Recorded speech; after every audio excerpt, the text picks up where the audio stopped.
Pai Senhor, meu irmão, Evangelista Miguel de Souza, o pregador da voz que clama no deserto. Preparai o caminho do Senhor, endireitarmos o ermos a vossas veredas. Já estamos aqui com a Bíblia aberta, né?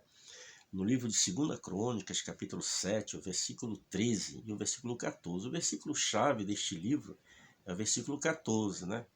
Vale relembrar você que este livro, Crônicas, antes, logo que foi escrito em forma de rolo, pergaminho, não sabemos bem, mas ele era apenas um livro, depois que foi dividido em dois livros, primeira e segunda crônica. O nosso irmão Esdra, o escritor deste livro, foi quem escreveu no período do cativeiro da Babilônia, por volta do ano 430 antes de Cristo, tá? Nós vimos então ali, há pouco gravei uma mensagem sobre primeiro Crônicas, né? E ali a gente observa quatro coisas importantes. Em primeiro lugar, a família em Adão, né? Vimos também uma nação em Abraão, e vimos também um sacerdócio em Levi, e vimos também um reino na pessoa de Davi, um reinado na pessoa de Davi. O próprio anjo Gabriel, quando apareceu a Maria, disse: o seu reinado não terá fim. Ele herdará o trono de Davi, seu pai, e o seu reinado nunca terá fim. O reinado de Jesus, é claro. Aqui o versículo-chave, que é o versículo 14, mas eu vou ler o 13 para você entender melhor, né? Versículo 13: se eu cerrar os céus e não houver chuva, ou se ordenar os gafanhotos que consumam a terra, ou se enviar peste entre o meu povo, e se o meu povo, que se chama pelo meu nome, se humilhar, orar, buscar a minha face e converter os seus maus caminhos, então eu virei do céu, perdoarei os seus pecados e sararei a sua terra. Esse capítulo 7 que é muito interessante, porque neste capítulo a gente vê Deus cumprindo, realizando um desejo que seria no coração de Davi, e que Deus impediu que Davi realizasse esse grande projeto. Agora se completa na pessoa de Salomão, né? Salomão consegue construir uma casa para sua habitação e consegue também construir o templo. Na consagração deste templo aqui, Deus agora, a Bíblia diz que quando estava ali o sacerdote oferecendo sacrifício ao Senhor, a Bíblia diz que fogo desceu do céu, consumiu o holocausto, a glória do Senhor. Ela tomou conta daquele ambiente. Que coisa linda. Será, meu irmão, meu amigo, que a glória de Deus, ele toma conta da sua vida? Será que você ainda sente a presença de Deus? Estamos vendo os últimos dias na terra e é um dia tão difícil, é uma sequidão espiritual muito grande. A gente sai para pregar por aí nos eventos e é um glória a Deus aqui, outro acolá, né? Cadê aquele povo barulhento, aquele povo que falava em novas línguas, aquele povo que quando a gente começava a pregar, a glória do Senhor tomava conta do ambiente? Aqui Salomão vivendo isso aqui, e Deus agora continua a conversar com Salomão. Salomão está orando a Deus ali.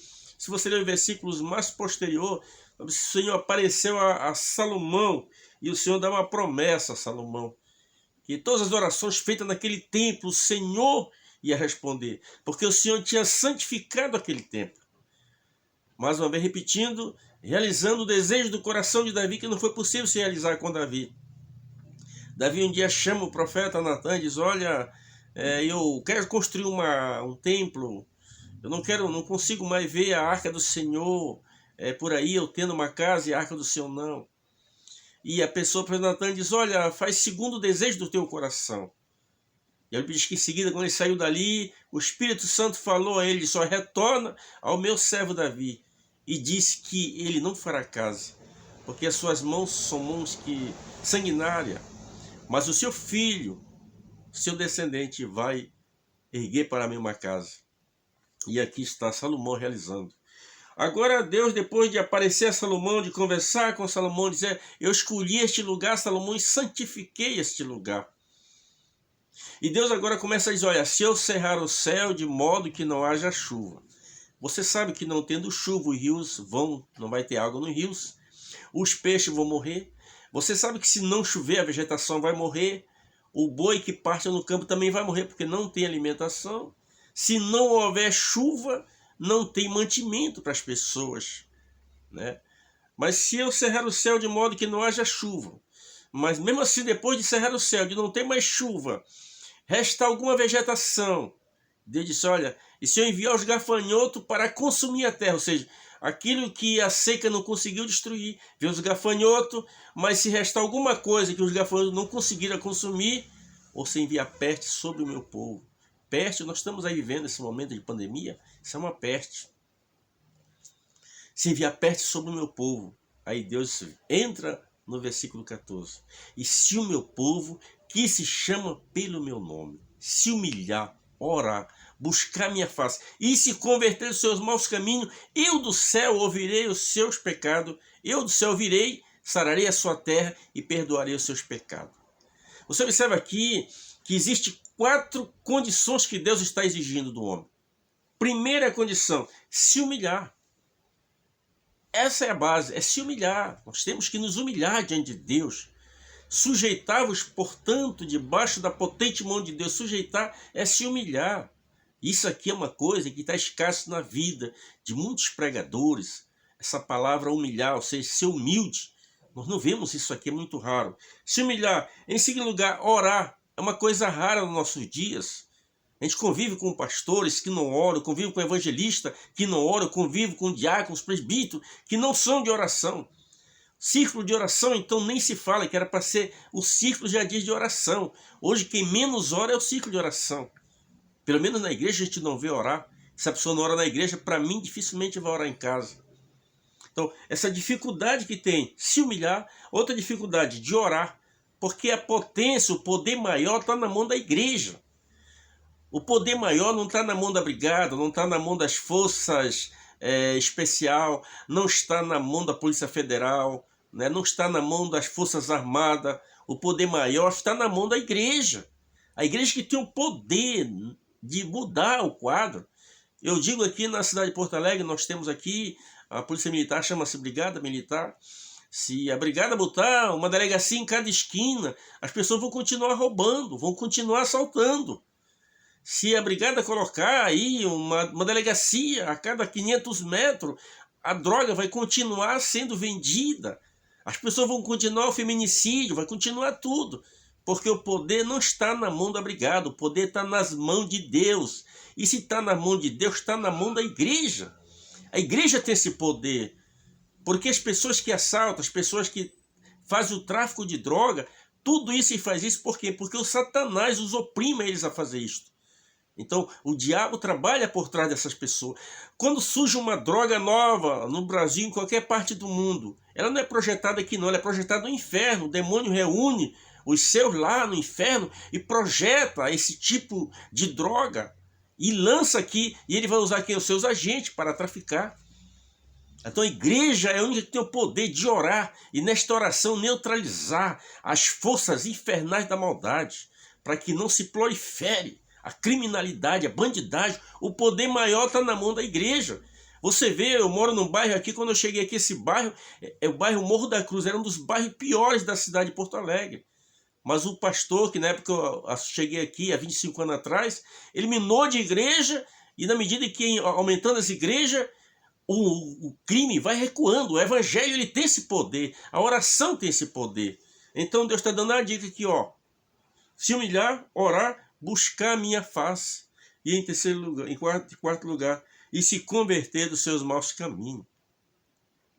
Aí no versículo de número 14 diz, então eu ouvirei do céu, perdoarei os seus pecados e sararei a sua terra. Você observa que o efeito da pessoa se humilhar diante de Deus, o efeito da pessoa orar, o efeito da pessoa buscar a Deus e se converter, o resultado positivo, perdoarei os seus pecados. Primeiro vem o perdão dos pecados. Em seguida, sararei a sua terra. Mas você observa que Deus aqui está exigindo uma condição. Se o meu povo, que se chama pelo meu nome. Deus sempre exigiu condição do homem e sempre vai exigir. Você que me acompanha nesse canal, talvez você sonhe em ser um pregador do evangelho. Você vai ser um pregador, você vai ser uma pregadora. Mas não esqueça que Deus não vai abrir mão disso. De exigir uma condição de você. Condição, vida de oração, vida de leitura da Bíblia Sagrada diariamente, vida separada totalmente do pecado. Então Deus vai exigir sempre uma condição minha e uma condição de você. Irmão Miguel, eu gostaria muito de cantar, eu amo louvor. Como é que eu faço? O segredo está aqui, é buscar, pedir a Deus e se consagrar, se humilhar, e Deus vai exaltar você.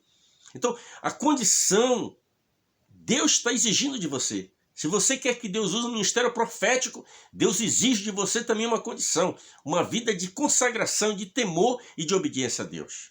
Ele vai sempre exigir condição. Abraão está lá, o Senhor disse: olha, sai da tua terra, da tua parentela, da casa do teu pai e vai para a terra que eu te mostrarei. Mas a condição que Deus exigiu dele: sai da tua terra, sai da tua parentela, sai da casa do teu pai e vai para a terra que eu te mostrarei. Em seguida, aí vem as promessas de Deus: abençoar-te-ei, engrandecerei, tu serás uma bênção, em teu nome serão benditas todas as nações da terra, abençoarei os que te abençoarem, amaldiçoarei os que te amaldiçoarem. Você observa que as promessas de Deus, a pessoa de Abraão, exigiu uma condição: sair da sua terra, da casa do seu pai, do meio da sua parentela. Ele vivia numa região ali em que os familiares dele eram envolvidos com a idolatria. Então sai da tua terra. Você tem que sair desse acomodismo. Você quer que Deus te use.